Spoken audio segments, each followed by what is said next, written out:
సంతోషం తరతరాల చెమట చుక్కలు లాలపోసెను భూమికే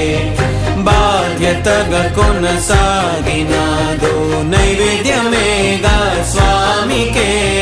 పేగు బంధమే ఊరికున్నది తెలుసుకుంటే స్వర్గమే అడుగు పెడితే గడప నవ్వెను గర్భగుడి స్వగ్రామమే ఎందరో చెప్పిన మాటే కదా కళ్ళ ముందరే ఉన్న దారే కదా తొందరే ముందన్న తీరొద్దికా కష్టపడ్డోడికే దైవం తోడుండదా మట్టి వాసన గుర్తుంచుకోని తండ్రి ఆసే దాగుందిగా చిక్కి చితికిన విత్తనంలో వంశవృక్షమే